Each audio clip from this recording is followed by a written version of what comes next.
I recorded my own daughter admitting she tried to kill me, and I have to decide if I'm going to let her get away with it. But that morning, I was just making coffee.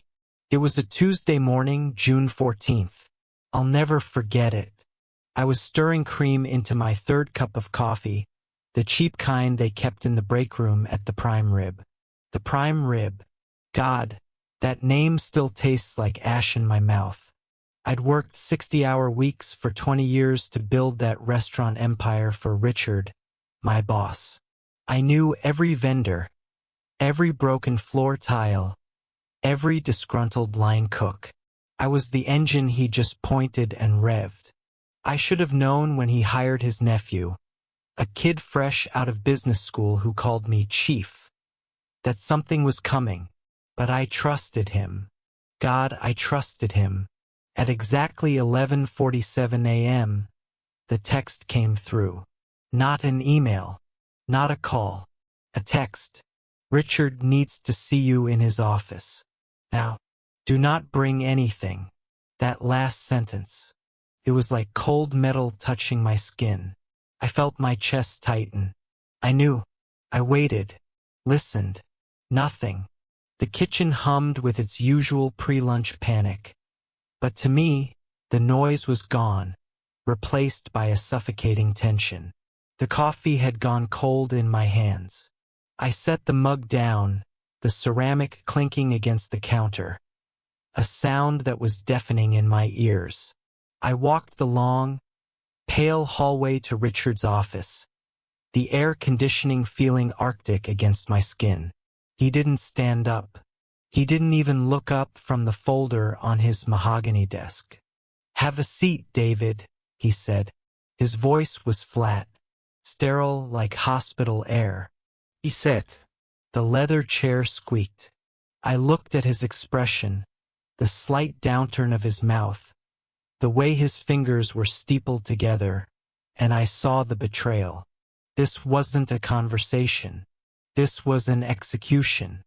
"I need to tell you something," he began. I couldn't say it. Not yet. I just waited, listened. My heartbeat was racing, a desperate drum inside my ribs. "It's about the future of the company. It's changing. We're going younger, more agile," he finally said, sliding a thin, pale envelope toward me. I looked at the envelope, then back at his eyes. No remorse. Just cold calculation. Younger. Agile. I repeated. "Richard, I just finalized the lease negotiation for the new Chicago spot. I trained every manager in this city. What are you actually saying?" He sighed, an impatient sound. "David, you're 55. You're too old. Frankly, you're becoming a liability. The metrics are declining. The energy isn't there." The words hit me like a physical punch. "You're too old. 2 decades of 60-hour weeks. Missing my daughter's dance recitals. Missing anniversaries. All for this man. For this empire. And now I was being discarded because of a number." "You're firing me?" I asked. My voice was a whisper, rough and used. He finally looked up. "Effective immediately, but we're generous. 6 months severance. Non disparagement clause. Sign this and the money's yours." I laughed. It wasn't a nice sound. It was the sound of something inside me snapping. "Generous? You're using my own life against me. You've built your yacht on my back, Richard." I stood up. I didn't sign the paper. I just walked out. I should have known when he started taking those private calls in the back office, the ones he always ended by saying, "It's handled," that something was wrong. I should have noticed how the new security camera in the hallway was aimed directly at my office door. But I was stupid. I was loyal. For exactly 47 minutes, I sat in my car in the parking lot. Broke. Technically not entirely broke, but my checking account was a joke. I hadn't looked at my personal finances in years. Richard handled everything for me, a perk he'd insisted on. The only thing I knew I still had was my old childhood savings account at the Third National Bank downtown. The one my parents opened when I was 7. It had $500 in it back in 1985. A sentimental relic, nothing more. If you've ever been betrayed by someone you trusted completely, you know this feeling. The bottom drops out of your world. And if you're here right now, I see you. Drop a broken heart below. I drove there. The bank lobby was quiet, the marble floors cold and gleaming. I felt like a ghost walking in. I took a number, waited my turn. The teller, a kind-faced woman named Sarah, smiled at me. "How can I help you, sir?" "I need to close this account," I said, sliding the old, yellowed passbook across the counter. "It's a childhood savings account. David Thorne." She typed the number in. Her smile vanished. Her eyes went wide. She leaned in, lowering her voice. "Sir," she whispered, her hands trembling. "This account, it has an automatic stock purchase plan attached to it from 40 years ago. A long-term investment mandate." "Ist daher." "What are you talking about?" "It was a $500 account." She didn't answer. She printed the statement. The machine whirred loudly, filling the sudden, heavy silence. She slowly turned the paper around for me to see. What I saw made my knees buckle. The number wasn't $500. It wasn't even $50,000. It was a staggering number, one with more zeros than I could immediately process. It was enough. Enough to laugh in Richard's face. Enough to never work again. But the relief only lasted a second. I looked at the name of the stock company. The name of the company my parents had implicitly instructed the bank to invest in for 4 decades. And that company name made my blood run cold. It was the one piece of evidence that changed everything. It meant my parents knew something. Knew a huge, impossible secret. And then I heard a familiar voice from behind me. "David? Is that really you?" I turned. Standing 3 feet away, holding a deposit slip, was Richard. I followed her and recorded everything. Richard's face, usually the mask of cool, calculated indifference, was etched with surprise, then suspicion.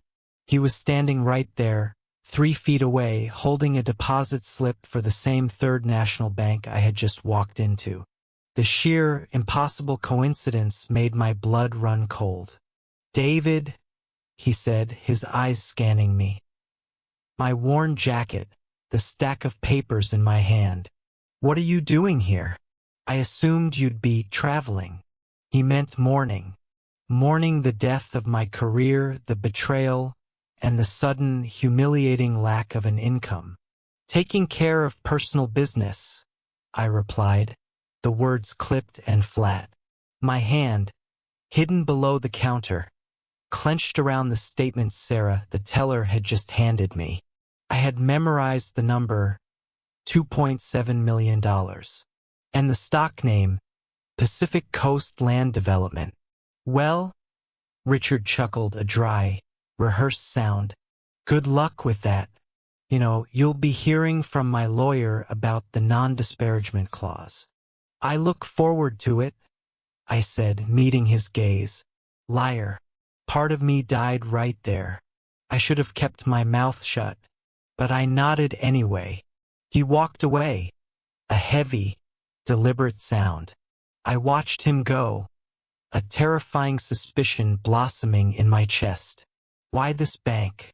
Richard lived clear across town. His bank was always the corporate giant, Global Trust, not this small, local branch.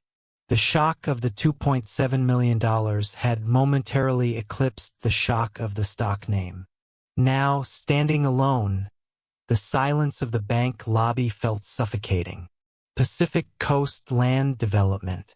I knew that name, not from the stock market, from the old, yellowing documents I'd seen my father hide in a metal box decades ago. PCLD. It was the name of the company that had bought the plot of undeveloped coastal land my father had always called his retirement dream. He had sold it right before his sudden death, right before my mother moved us across the country. My father had always claimed he lost money on the deal. The stock suggested the opposite. It suggested a payoff, a secret settlement.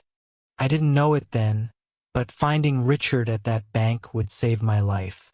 It was 2:15 p.m. when I finally walked out, the cashier's check for the account balance safely tucked away, but the stock, the PCLD stock, was held in a separate brokerage. I had to investigate. I drove to my mother's house. She was 78 now, frail, and living in a small retirement community. She was knitting when I walked in. The quiet atmosphere felt eerie. "David, what a surprise, dear. Why aren't you at work?"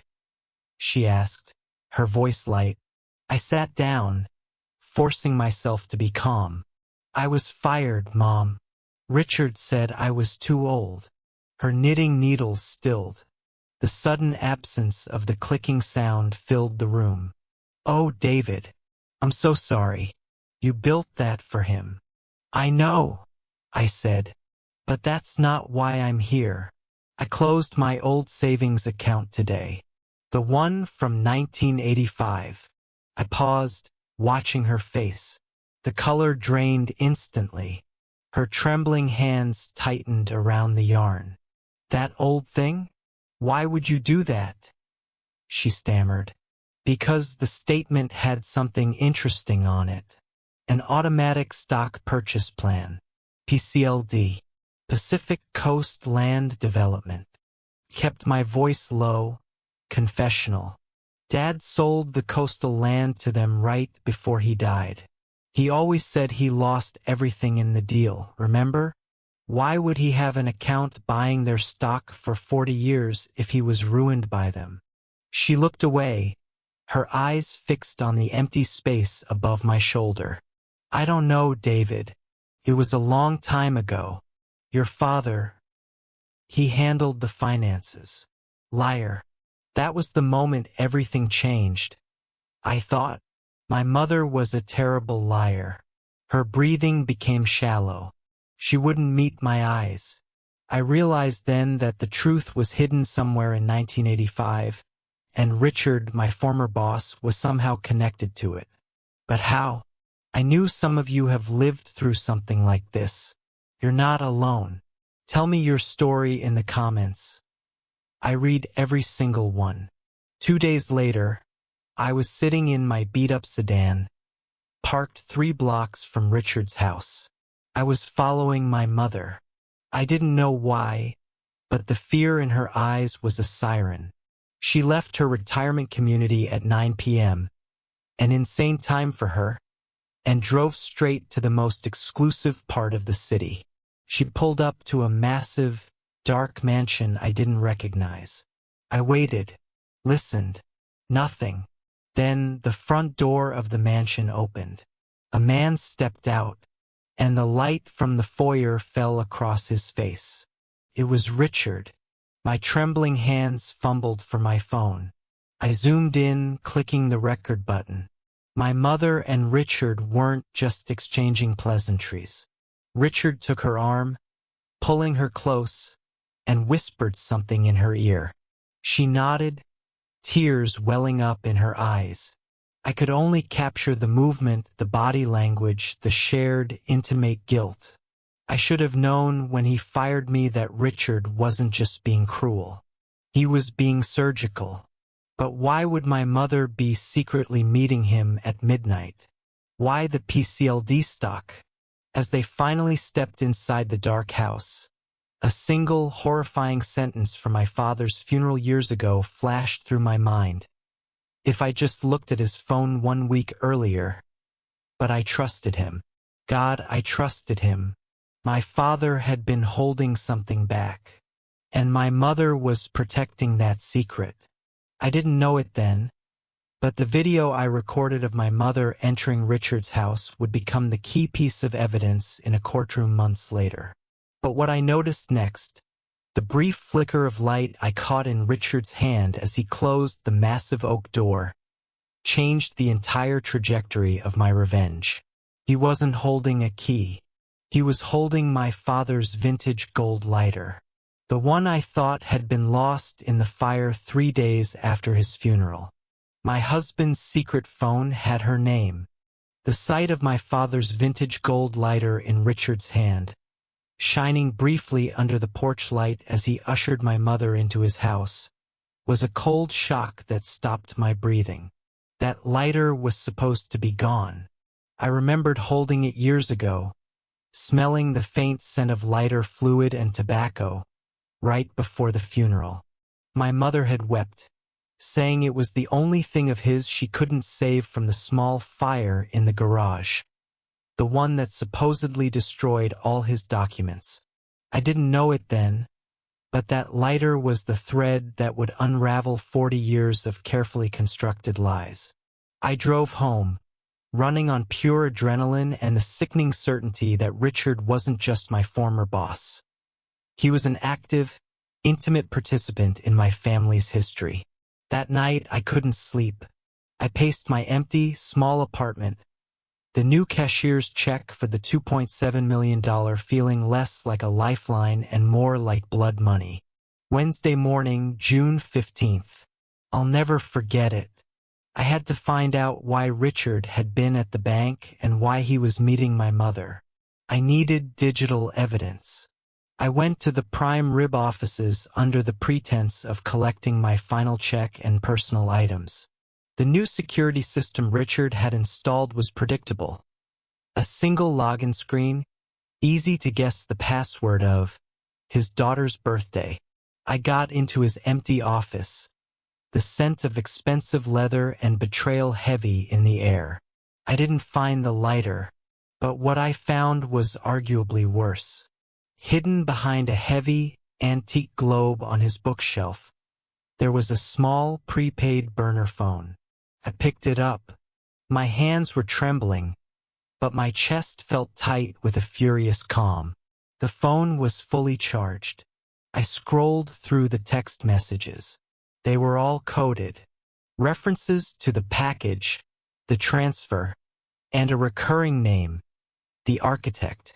I couldn't crack the meaning of the messages, but the call log was screamingly clear. There was only one contact saved. Under the name, the architect, I clicked on the contact details. The associated name was Miriam Thorne. Miriam Thorne, my mother. I stared at the screen, the bright glow of the burner phone illuminating the dark realization in the office. My mother wasn't just covering for Richard. They were partners. They had been secretly communicating for what looked like weeks, maybe months. Was I too late?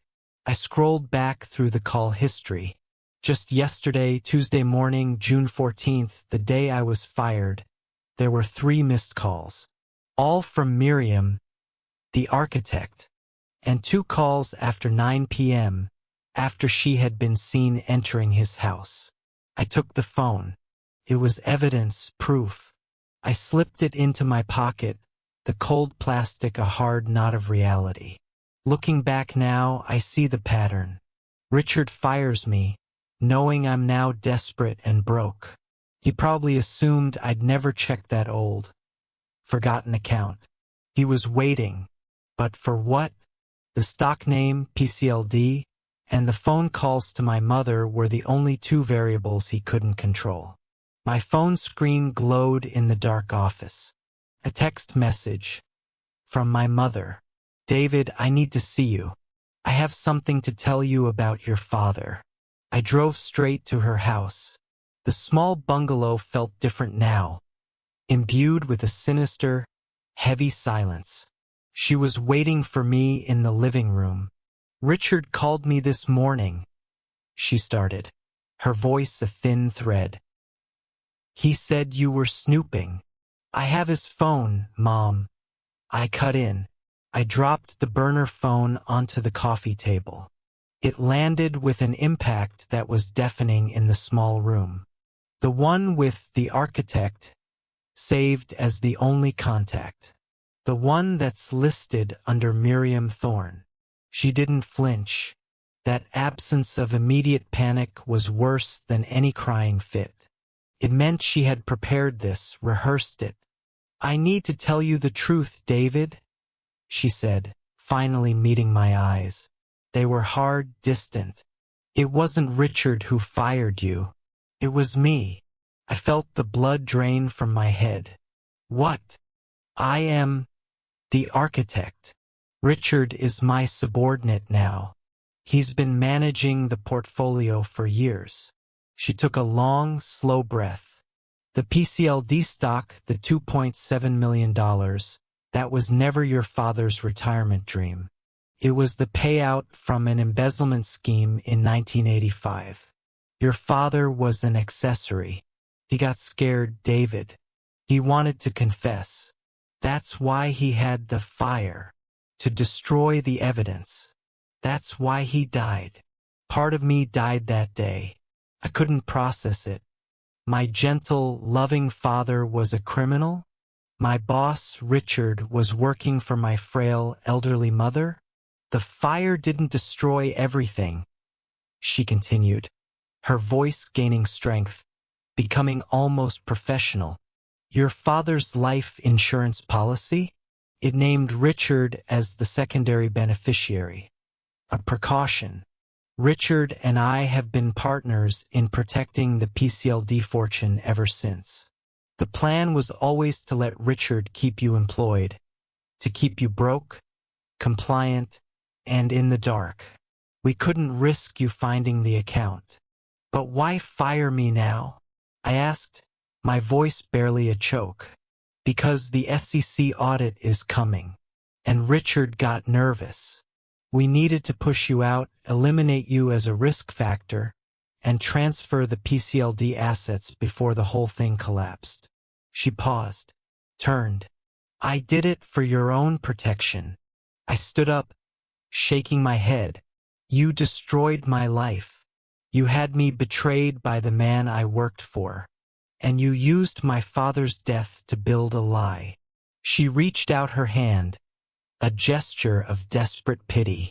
I took a step back. I need to tell you something else, she whispered. I couldn't say it. Not yet. I just waited. The air was thick, heavy with the smell of old perfume and suffocating tension.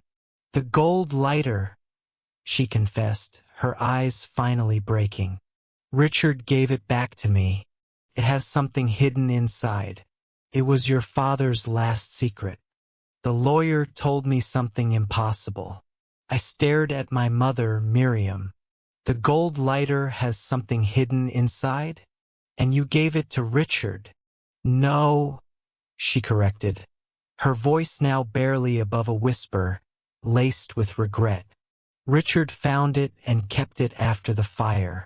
He used it as leverage, David. Leverage to force me to keep him in charge of the PCLD portfolio. He knew I'd rather lose the money than expose your father.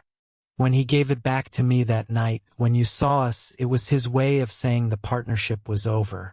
The SEC audit is coming, and he needed to break clean before the investigation hit.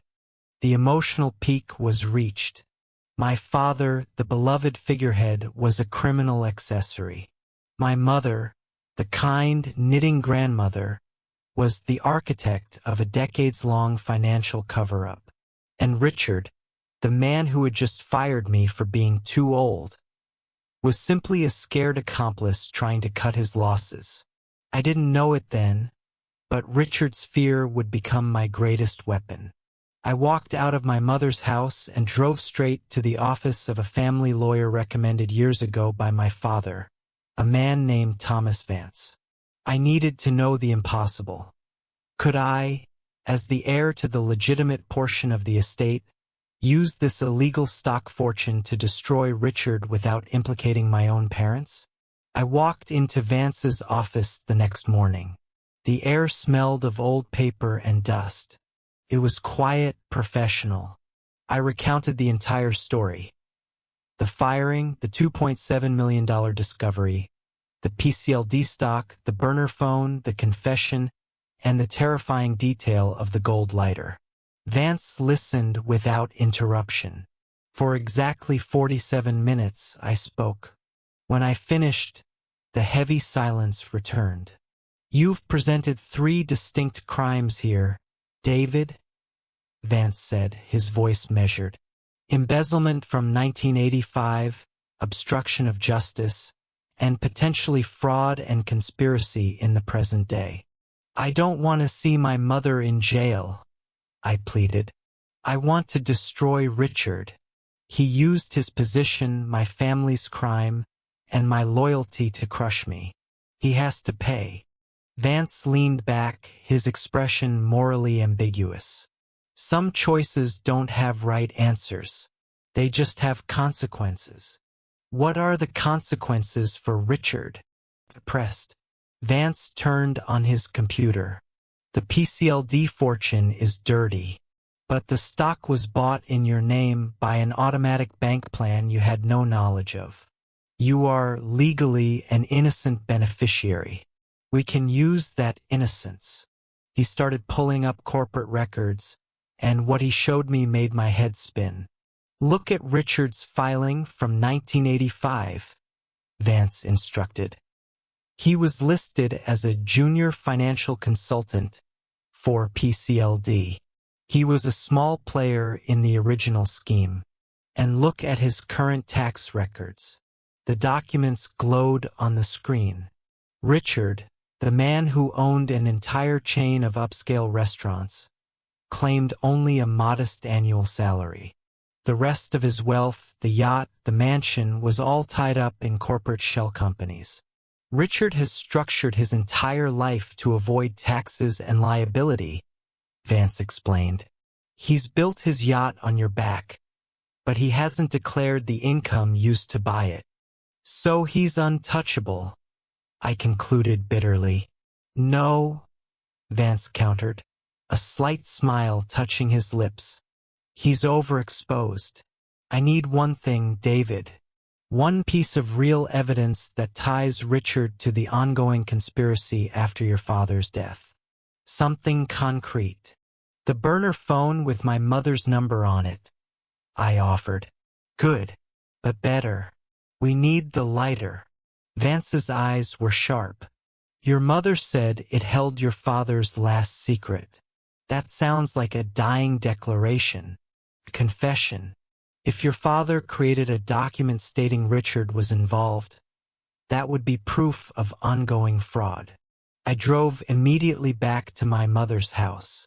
I found her in the garden, looking tired, older than her 78 years. The lighter, Mom. Richard gave it back. Where is it? I asked, dispensing with greetings. She pointed to a small wooden box on her bedside table. I kept it here. I couldn't bear to open it. I opened the box. The gold lighter, engraved with my father's initials, lay nestled on velvet. My trembling hands carefully examined the object. It didn't look like it opened, but I noticed a nearly invisible seam running along the bottom. I pushed the hinge and the base popped open. Inside, resting on a bed of faded cotton, was a tightly rolled up piece of thermal paper. It was clearly from a cash register or an old fax machine. I carefully unrolled the fragile paper. It wasn't a confession. It wasn't a dying letter. It was a receipt. A receipt from a storage unit company in Miami, dated exactly 48 hours after my father's funeral. The client name on the receipt was Richard's. The item stored was listed simply as safe deposit box contents. I didn't know it then, But this seemingly innocuous receipt would lead me to the one discovery that would permanently ruin Richard and prove my mother was lying about everything. And then I heard her voice from inside the house. "Hello, David. I was hoping I'd find you here." I froze. It wasn't my mother's voice. It was deep, female, and utterly chilling. I froze, the thermal paper receipt for the Miami storage unit still clutched in my hand. The voice wasn't my mother's. It was deep, female, and utterly chilling, carrying the sharp, sterile echo of a long-term grudge. It wasn't the voice of Miriam Thorne, the architect. "Hello, David. I was hoping I'd find you here," the voice repeated. I carefully slid the storage unit receipt back into the hollow of the gold lighter, closed the seam, and slipped the heavy object into my jeans pocket. I turned slowly toward the hallway. Standing there, framed by the late afternoon sun spilling through the front door, was a woman I recognized instantly. Her hair was the same sharp, silver white as my mother's, but pulled back in a severe, no-nonsense bun. Her tailored suit looked like it cost more than my first car. It was Eleanor Vance, Thomas Vance's partner, the sharpest lawyer in the state. "Eleanor," I managed, my voice rough. "What are you doing here?" "I just spoke to Thomas this morning." She didn't smile. "Thomas is my ex-husband, David, and he sends his best. However, this isn't a social call. I'm here on behalf of your mother, Miriam." I looked toward the garden, where my mother was still tending to her petunias, oblivious to the confrontation unfolding inside. On her behalf for what? To congratulate her on being the architect of a multimillion-dollar fraud. Eleanor stepped fully into the room, her presence radiating power and cold calculation. "Miriam is in deep, David. Deeper than she let you believe. And frankly, so are you. The PCLD fortune is in my name, purchased automatically. I'm an innocent beneficiary," I argued, remembering Thomas Vance's words. "That's the legal theory. The reality is messy," Eleanor countered. "Richard knows about the lighter. He knows about the storage unit in Miami. He knows that your father wasn't just an accessory, David. He knows that your father was the one who fabricated the evidence against Richard in 1985 to cover his own tracks." The room spun. "My father framed Richard? Why?" "To survive the first internal audit. Your father needed a fall guy, and Richard was a naive junior consultant. The fire that destroyed your father's files? It was arson. Your father burned evidence that would have implicated Miriam, not him. But he needed insurance, the lighter with the secret receipt, to protect them both if Richard ever tried to blackmail them. The truth was a sudden, violent blow. My father, the man I revered, wasn't just a crook. He was a traitor and a manipulator. I should have known when he always dismissed any questions about the coastal land sale as just bad luck, that there was more to the story. Richard gave the lighter back because he's terrified of the SEC, Eleanor continued, her voice low, but he also did it to get Miriam to confess the real secret, that she was the one who orchestrated the whole scheme, including the fake fire story. I realized then that Eleanor wasn't there to threaten me. She was there to offer an impossible deal. "Miriam wants to confess everything," she said. "She wants to save you. If you agree to sign over the PCLD fortune to a trust, she will take full responsibility for the embezzlement and the obstruction of justice. Richard goes down for the current conspiracy, and you, David, walk away clean. Broke, but clean. Your family name will be damaged, but legally, you're safe." I looked at my hand, at the outline of the lighter in my pocket, holding the Miami receipt. "You're asking me to give up $2.7 million, the only thing that proves I was right, to save my mother from the consequences of her own choices." "Yes," Eleanor said simply. "Family doesn't always mean safety. But some doors, once you close them, should never be opened again." I needed proof the Miami storage unit was real. I needed to know what was in that safe deposit box. I couldn't trust Richard, and I certainly couldn't trust my mother or the lawyer trying to save her. "I'll think about it," I said, a stone in my gut. "But I need one night. I need to process this." Eleanor nodded, satisfied. She knew I was already emotionally damaged. I watched her leave, her movements sharp and deliberate. That night, I drove to Richard's mansion. It was 11:47 p.m. when I parked 2 blocks away.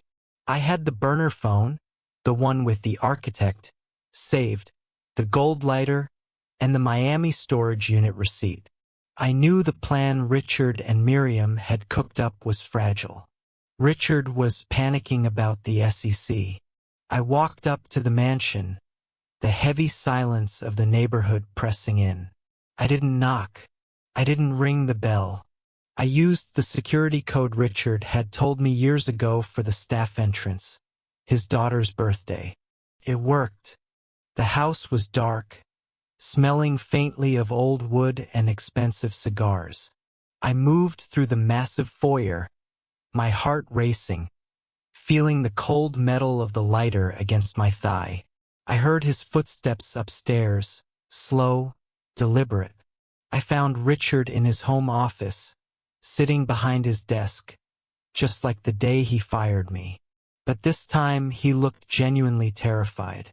He was holding a glass of amber liquid, his hand visibly trembling. "David," he whispered, his eyes wide. "How did you get in here?" I dropped the burner phone onto his mahogany desk. It landed with a heavy thud.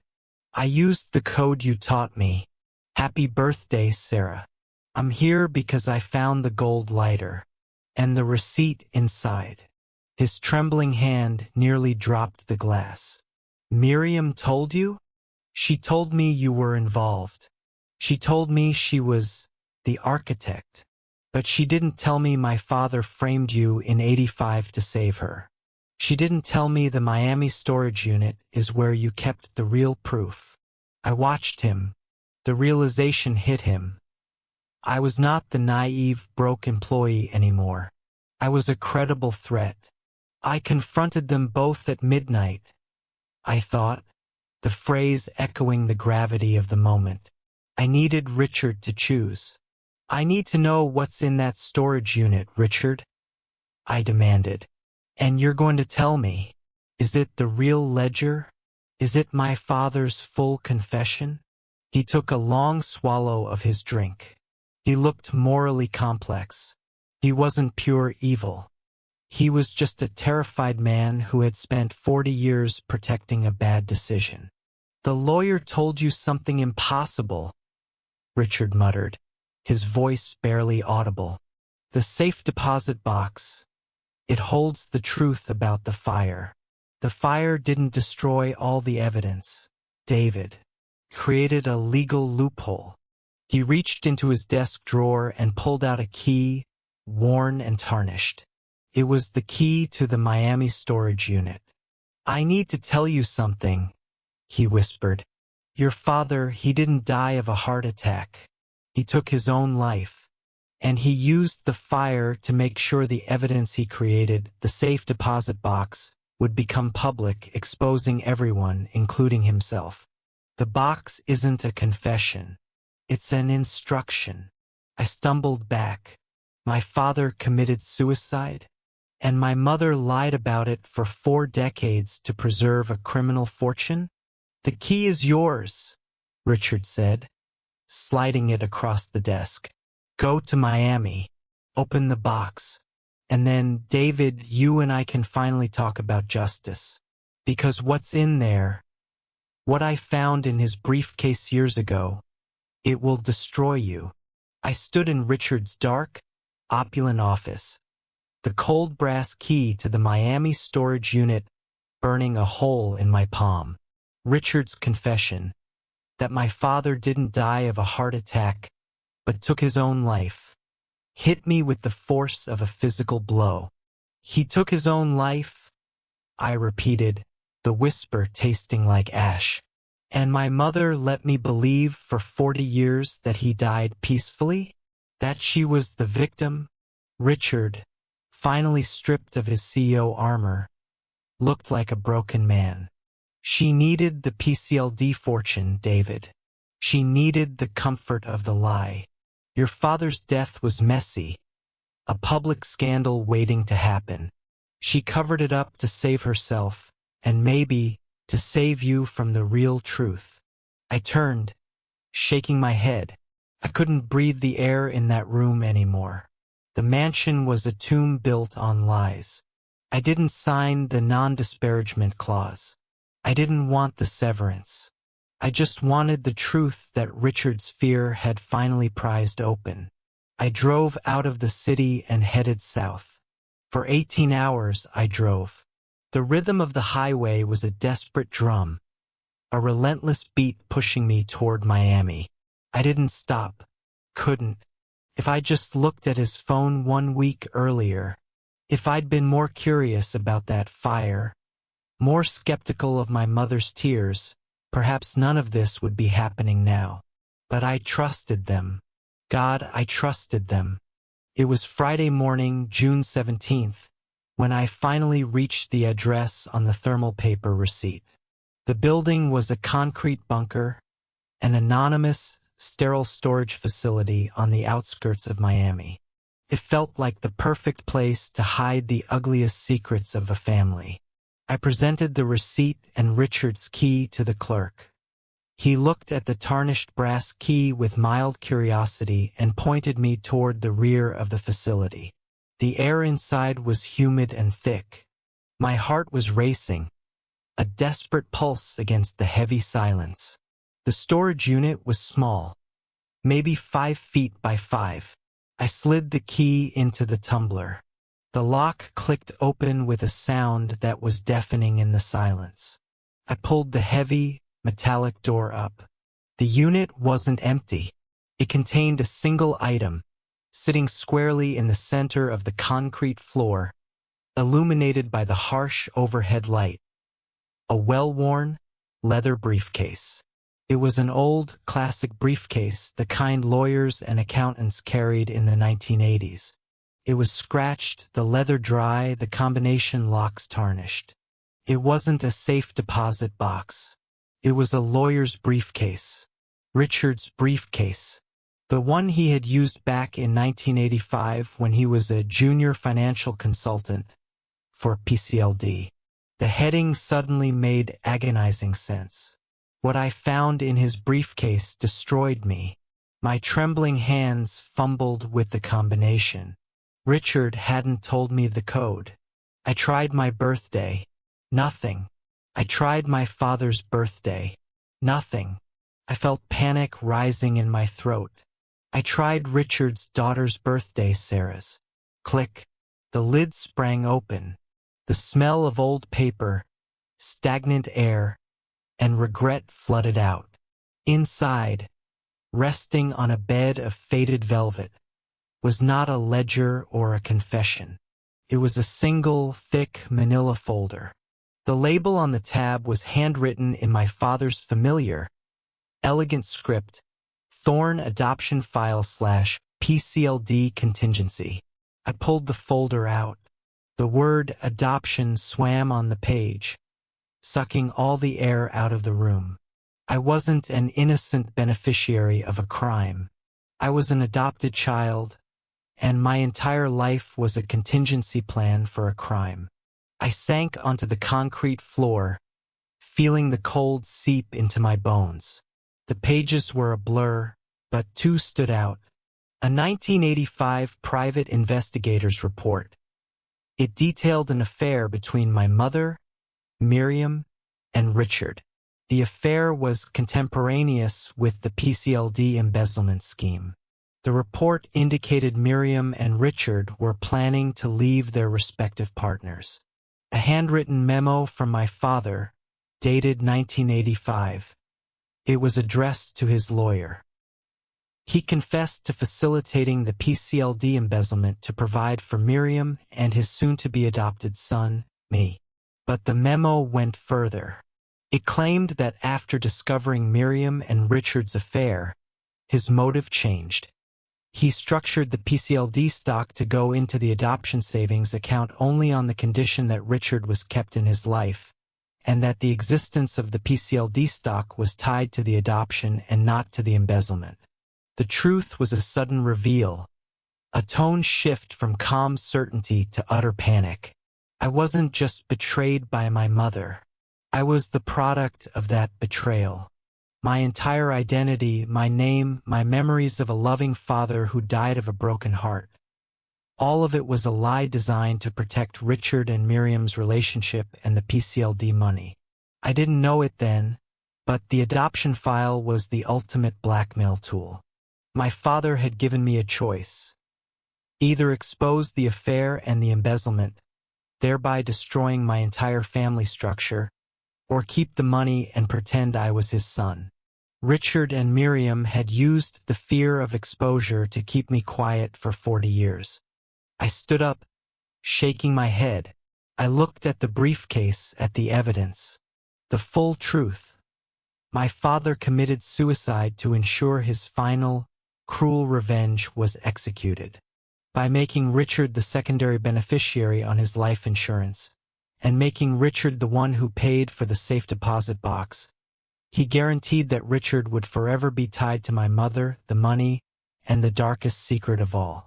The fact that I was Richard's son. I had to confront them both. Not at midnight, but in the light of day. I couldn't do it alone. I picked up the burner phone, the one Richard and Miriam had used, and dialed the only contact saved, the architect. Miriam picked up on the second ring. "David? Are you in Miami?" she whispered. "I found the briefcase, Mom," I said, my voice empty. "I found the adoption file.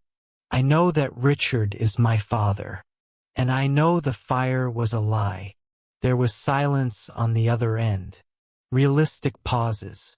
I waited, listened. Nothing. Then, a sudden realization hit me, a sensory shift. My father's memo mentioned the PCLD stock was tied to the adoption. If the adoption was legally voided, say if it was proven my birth mother, Miriam, and birth father, Richard, colluded to hide my parentage, the PCLD assets would automatically revert to the original estate, which was currently tied up in probate. She admitted it, but there's more, I thought. The documents confirmed my parentage, but they offered a way out. A way to legally destroy Richard using his own crime. "David," my mother finally said, her voice strained, "I need to tell you where the original PCLD ledger is. The one that proves Richard embezzled the initial funds. You need to see the evidence." "I'll meet you," I said, "but not alone. Bring Richard. We're meeting at Thomas Vance's office. At midnight." I stood in that empty Miami storage unit, the single light bulb humming, holding the briefcase that contained the shattered remnants of my life. I am Richard's son. The emotional devastation was total. It was worse than being fired, worse than the financial fraud, worse than the suicide. My entire foundation, my identity as David Thorne, the son of the respected, kind-hearted George Thorne, was a 4-decade-long lie. I looked at the burner phone in my hand, the one used by my mother and Richard to coordinate my firing. I had just hung up with Miriam. I told her I knew. I told her to bring Richard and the original PCLD ledger to Thomas Vance's office at midnight. I should have felt fury, but all I felt was cold, surgical calm. My father's plan, his ultimate cruel revenge, was finally clear. He hadn't just arranged the money. He had arranged me. By tying the PCLD fortune to the adoption, he knew that one day, when the secret inevitably broke, I would be forced to face the truth. The man who fired me was my biological father, and the woman I called Mom engineered my emotional life as a cover story. The money was merely the mechanism of his final, perfect betrayal. I reached back into the briefcase. The adoption file was tucked next to a small, sealed cassette tape. It was unlabeled, except for a tiny, faded sticker that read, Last Wishes GT. Etin George Thorne. My father. I didn't know it then, but this cassette wasn't a confession of the crime. It was a confession of the betrayal. I ran out of the storage facility. I found an old electronics store nearby and bought a cheap portable cassette player. I drove into a secluded parking lot, my hands trembling as I slid the tiny tape into the machine. The plastic clunked. I hit play. The hiss of static was deafening for a moment. Then, my father's voice, deep, weary, and tragically familiar, filled the silence of the car. It was a timestamp. It sounded like a voicemail. Miriam, if you're hearing this, it's over. I've done what I had to do. The adoption papers are filed. The PCLD stock is secured in the boy's name. He'll always be protected. But you need to understand something, Miriam. This isn't protection. This is my legacy. His voice broke, confessional, emotionally raw. You cheated on me with Richard, Miriam. You planned to leave me. You used my name, my trust, and my career to hide the PCLD embezzlement you orchestrated. The fire, that was my desperation. I tried to burn the evidence of your connection, to save you from jail, even though you betrayed me.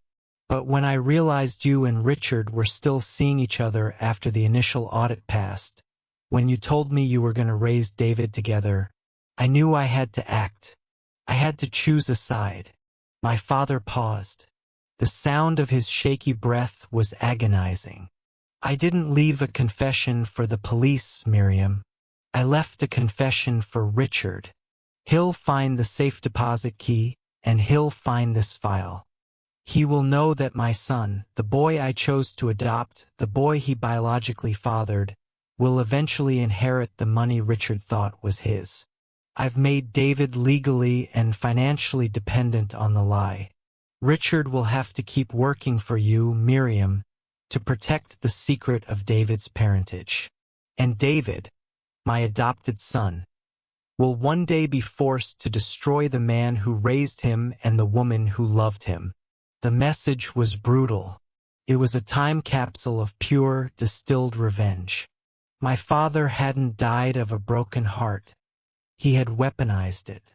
He committed suicide to trigger a legal and emotional trap that would snare Richard and my mother for 40 years, forcing them to live a lie and eventually forcing me, his adopted son, to be the executioner. I ripped the tape out of the player. The confession had destroyed the last piece of my old life, the belief that my father was a good man. He was a master strategist, a victim of betrayal who became a morally complex architect of ruin. I didn't know it then, but Richard's last voicemail to my father would complete the picture. I drove back north, toward Thomas Vance's office in my hometown. It was late. The city lights blurred through the windshield. I had the adoption file, the lighter, the storage receipt, the burner phone, and my father's audio confession. I was armed with the truth. I reached Vance's office at 11:58 p.m. I saw two cars parked in the shadows. Richard's expensive sedan and my mother's small, sensible compact. I walked into the reception area. The office was dimly lit. Thomas Vance was sitting there, his face grim. My mother and Richard were already in the conference room. Richard is hysterical, David, Vance whispered. He brought a stack of files. He looks like he hasn't slept in a week. Your mother is just numb. I walked into the conference room. They were sitting at the massive, dark table. Richard looked up, his eyes bloodshot, his face pale. Miriam didn't move. "I'm late," I said, dropping the briefcase onto the table. The loud thud was all the introduction I needed. "But I bring the truth." I opened the briefcase and slid the manila folder across the table to Richard. He opened it slowly. His eyes scanned the adoption file. The private investigator's report. The memo. The color drained from his face as he realized I knew.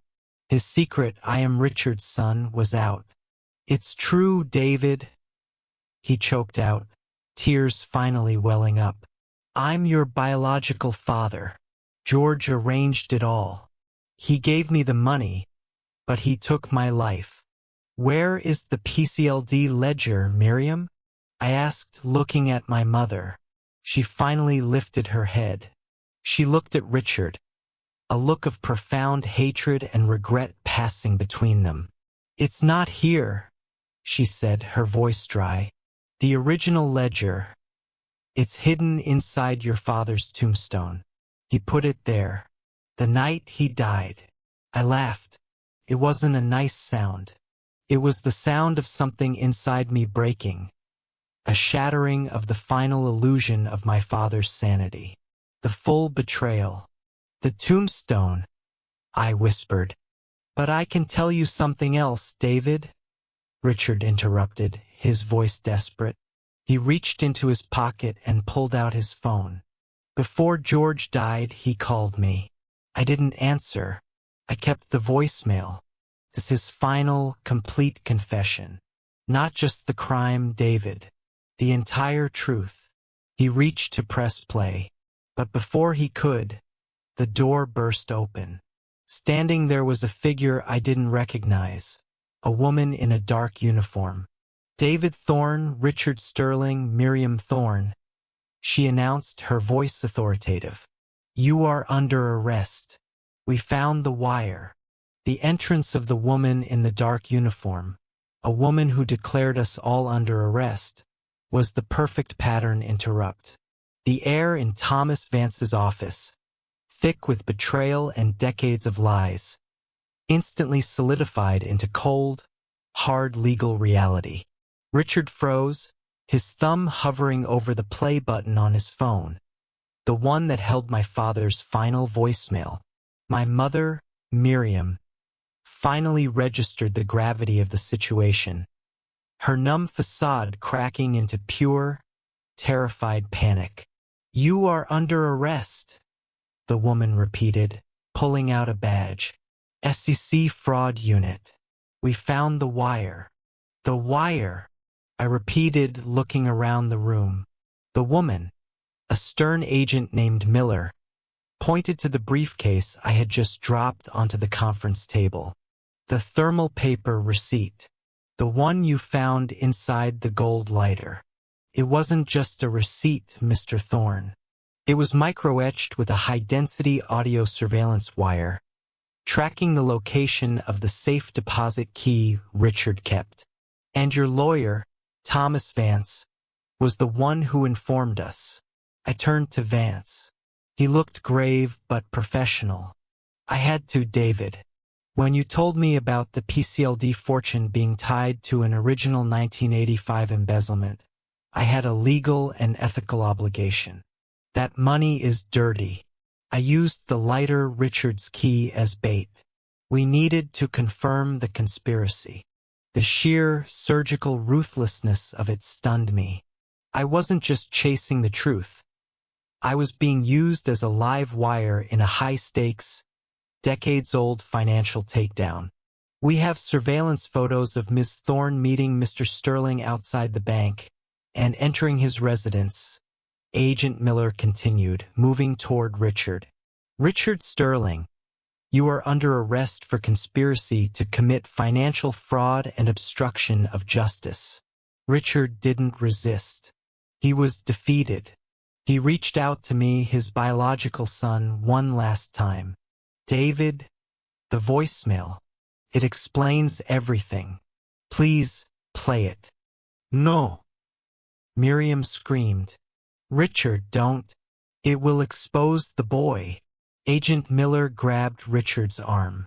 In a final, desperate act, Richard flung his phone across the table. It slid to a stop right in front of me. The screen was still on the voicemail menu. We need the original PCLD ledger, Agent Miller demanded, turning to Miriam. You confessed it was hidden in the tombstone. Where is it now? Miriam simply shook her head, tears finally falling. She was the architect, but she was broken. She didn't respond. Agent Miller handcuffed her, and they were led out of the office. It was 1:15 a.m. Just me, Thomas Vance, and the evidence. The briefcase, the adoption file, and Richard's phone containing my father's final, lethal confession. Richard is your biological father, David. Your mother and father, George, conspired with him to create this situation. Vance summarized, adjusting his tie. The SEC will seize the PCLD fortune as proceeds of crime. You, as the technically innocent beneficiary, will be left with nothing. I was financially back where I started, broke and fired. But I had the truth. There has to be a way, I insisted, picking up the adoption file. George was a lawyer, Vance. He was framing Richard, but he was also protecting me. He was a master of legal loopholes. The money was tied to the adoption, not the crime. Vance sighed. It's complicated, David. Very complicated. But I pressed him. I forced him to look at the documents again. I kept coming back to one line in my father's handwritten memo. The PCLD stock must be seen as the adopted son's inheritance, purchased with legitimate pre-1985 funds. Look at the date on the first stock purchase, I urged, pointing to the bank statement in the file. It was purchased 3 days before the embezzlement was reported to the PCLD board. It was legally separate. Vance's eyes widened. He grabbed the bank statement, his legal mind racing. The stock was purchased with George's personal funds, not the embezzled funds. George structured the first purchase, the one that started the automatic plan, using legitimate money. It was the only way to shield the account. I didn't know it then, but this seemingly innocuous detail was the single, impossible legal loophole my father had planned for 40 years. He used the first purchase to sanitize the entire fund, Vance whispered, tracing the numbers with his finger. He created an illusion of legitimacy. If we can prove the first purchase was valid, the entire $2.7 million stock plan is legally his, your inheritance, not the proceeds of crime. The realization hit us both simultaneously. My father hadn't just used the money as a weapon. He had created a legal fortress around it. He used his last moments not just to seek revenge, but to provide for me, his adopted son, in the most complex, morally ambiguous way possible. The SEC is seizing the money as we speak, Vance said urgently. We have to file an immediate injunction to prove the legitimacy of that first purchase.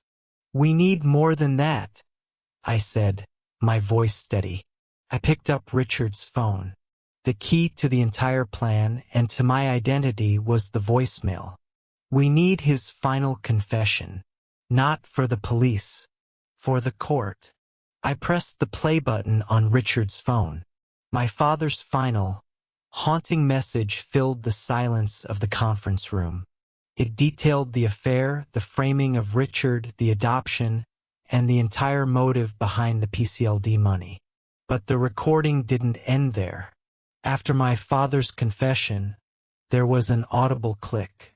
Then Richard's voice. He had recorded his own response on the voicemail system, thinking it was a live call. Richard's voice, desperate and raw. "George, you don't understand. Miriam is pregnant.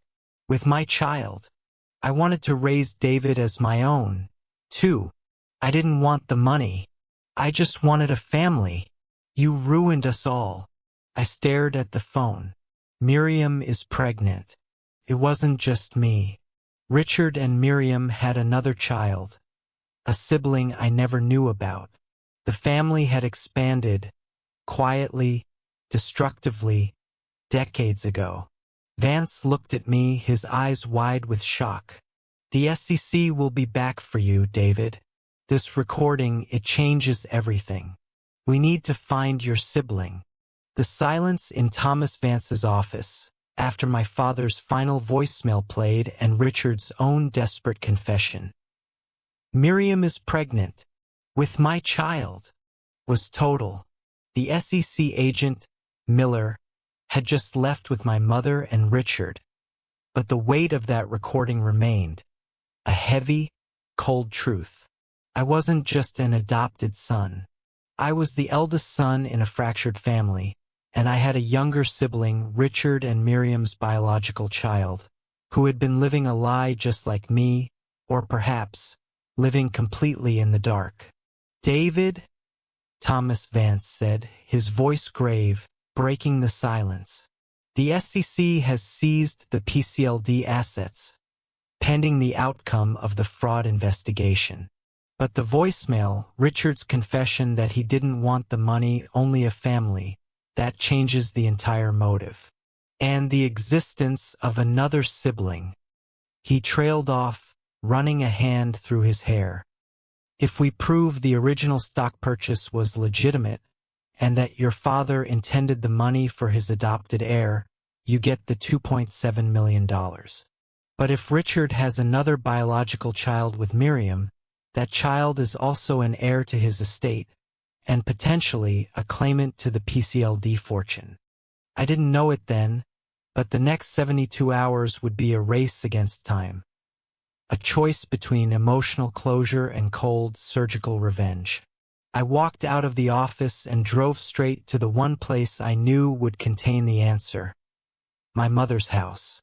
She was in custody, but I knew she had one secret place she never allowed anyone to touch. The old photo albums on the top shelf of her hallway closet. I broke the lock. The smell of dust and mothballs filled the air. I pulled down the largest album, labeled 1987 to 1995. The images were a blur. Birthday parties, holidays, me growing up. But then, on the page for Christmas 1991, the pattern changed. There was a photo, slightly blurred, of Richard holding a small child. A girl with bright blonde hair and Miriam's sharp eyes. The caption, handwritten by Miriam, was simple: "Sarah's first snow." Sarah, Richard's daughter. The one whose birthday was his security code. The one he named his password after. The one he claimed was just his daughter from his previous marriage. I didn't know it then, but Richard's daughter was my sister, and she was the key to my revenge. I should have known when he always dismissed any questions about Sarah's childhood that he was hiding a mountain of guilt. But I was so focused on my own betrayal, I never looked closely at his life. I drove to Richard's mansion. It was sealed with crime scene tape. I ignored it. I walked in using the staff code one last time. I found Sarah's room. It was immaculate, untouched since her last visit. I searched the room, looking for anything that tied Sarah to PCLD. I found it in a leather-bound high school yearbook. In the notes section, Richard had written a loving inscription. "Always remember your grandfather's hard work. PCLD forever. Love, Dad." The final piece of the puzzle.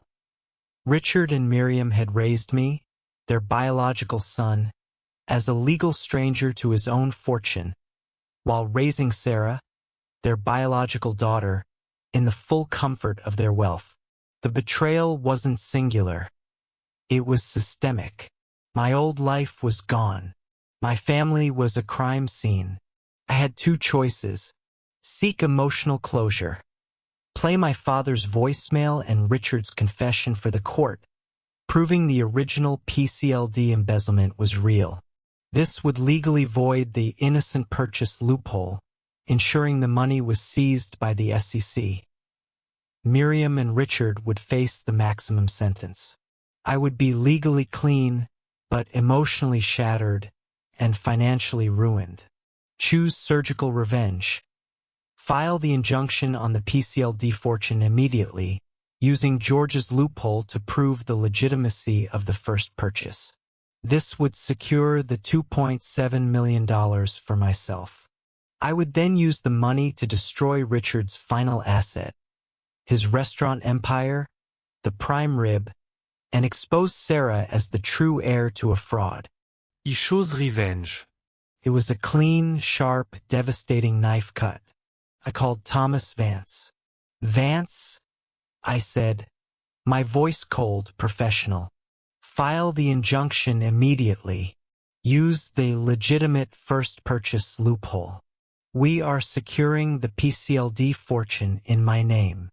"David, that means you're protecting your mother and Richard from the full weight of the SEC," Vance argued.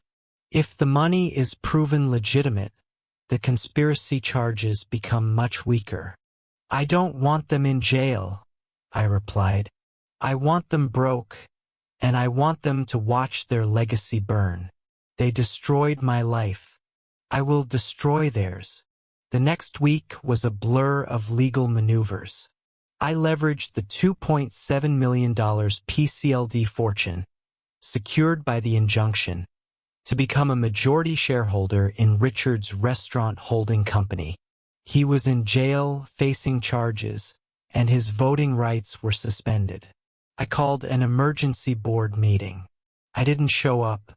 I sent Thomas Vance in my place. Vance delivered the news. "Mr. Thorne has assumed control of this company. He is liquidating all assets. Effective immediately, the prime rib and all subsidiary restaurants are permanently closed. The restaurant empire, the 20 years of my life I had dedicated to Richard, was dismantled in 48 hours.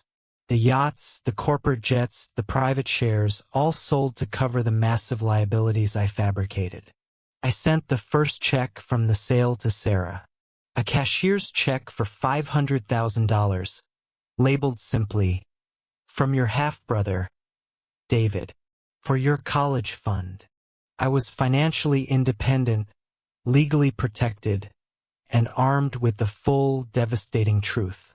I hadn't destroyed my mother and father physically, but I had decimated their pride, their wealth, and their comfort. But I still had the voicemail, the one that contained my father's final confession and Richard's desperate cry about his secret child. I drove to the cemetery. It was raining. I found George Thorne's headstone simple, dignified, a master strategist. I knelt down in the mud. I placed Richard's phone on the wet earth and pressed play on the voicemail, the sound of my father's final, tired confession, detailing his betrayal, his revenge, and his plan to trap Richard and Miriam, echoed in the silent cemetery. I should have felt closure, but the moment I heard my father's voice, a single, devastating realization struck me. The voicemail wasn't just a confession. It was the only unedited proof that George Thorne had committed suicide. If I revealed it, the legal loophole that had protected the PCLD money and secured my freedom would be instantly voided. The SEC would seize the money, and I would be back where I started. And then, I heard the crunch of gravel behind me. Someone was standing in the rain, watching me. "Hello, David," a voice said. I looked up. Standing there, holding a black umbrella, was Richard. I looked up. Standing over me in the pouring rain holding a cheap black umbrella that seemed too small for his imposing figure, was Richard. He looked gaunt, aged 10 years in 10 days. His expensive suit was wrinkled, and the fear in his eyes was gone, replaced by a profound, weary exhaustion. He was out on bail. "I see you found George's final piece of insurance," Richard said, his voice a low, rough rumble that barely carried over the steady drumming of the rain. He nodded at the phone lying on the wet earth, the screen still displaying the voicemail I had just played. The one that detailed the suicide, the PCLD trap, and Richard's desperate, recorded confession about Miriam being pregnant with his child Sarah. "They released you," I stated, my voice flat. "Who paid the bond? You liquidated everything." "Eleanor Vance did," Richard confessed, the admission heavy with implication. "She's working on securing Miriam's lighter sentence. She used the last remaining trust fund, the one George set up for Sarah, not you. He left a contingency for her, too. George Thorne was a monster, David, but he was a meticulous monster." I stood up, wiping the mud from my hands. "You knew I was Richard's son, and you still fired me. You still watched me struggle while you protected the lie. You destroyed my life to save yourself, Richard." "I destroyed the life George gave you," he corrected, stepping closer. "Because that life was a chain, David. He chained us all. That voicemail you just played?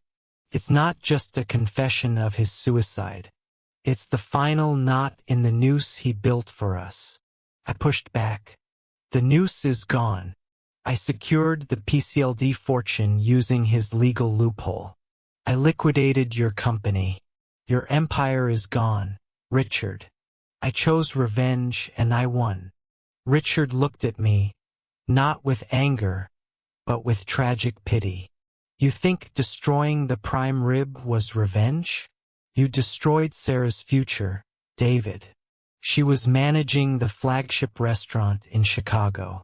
She was pregnant. That $500,000 you sent her is a bandage on a gunshot wound." The words hit me with devastating force. My surgical revenge wasn't clean. It had collateral damage. I had destroyed my half-sister's financial security. The realization that I was hurting the innocent child of my two betrayers was the only thing that felt worse than the initial betrayal itself. "Why are you here, Richard?" I demanded. "To beg for mercy?" "I'm here to tell you the final truth," he said, holding up a small, sealed plastic bag containing a damp, folded piece of paper. "George didn't just hide the PCLD ledger in the tombstone. He hid this." He unfolded the paper. It was a note, handwritten by my father, George Thorne, and addressed to Richard. "Richard, the voicemail is my confession. The adoption file is your leverage. The PCLD money is David's due. But this last instruction is a test. The tombstone holds the fabricated ledger that would prove Miriam and I framed you in '85. If you use it, you're free, but Miriam goes to jail, and David's inheritance is tied up in litigation for a decade.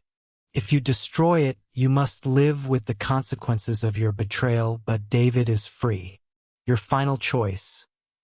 Ruin Miriam or choose the boy you couldn't raise." The true architect of the entire saga was my adoptive father, George. He didn't want justice. He wanted an unending war of conscience. He wanted Richard to choose between his lover, Miriam, and his son, me. "I chose you, David," Richard whispered. "I destroyed the tombstone ledger the minute I got out of jail. I told Eleanor to use the last of my money to get Miriam out, too. The SEC charges are weakened because the original ledger is gone, and the fabricated one that frames me is destroyed. We all walk away damaged, but breathing. The only thing left is the truth in that phone. He pointed to the recording. That voicemail. It's the only proof of George's suicide. If the SEC learns George committed suicide, the insurance claim is void, the PCLD fund is reclassified as a fraudulent endowment, and the entire $2.7 million is seized. You lose it all. Sarah loses her $500,000. Everything. The storm of choices ceased. It wasn't about revenge anymore. It was about survival. If I destroyed the voicemail, I kept the money, secured Sarah's future, and allowed Richard and Miriam to face lesser charges. A long, miserable life, not a quick death in prison. If I released it, I gained moral purity but ruined everyone, including myself. I looked at Richard, my biological father, the man who had fired me, now begging me to save the one thing left. His integrity and my future.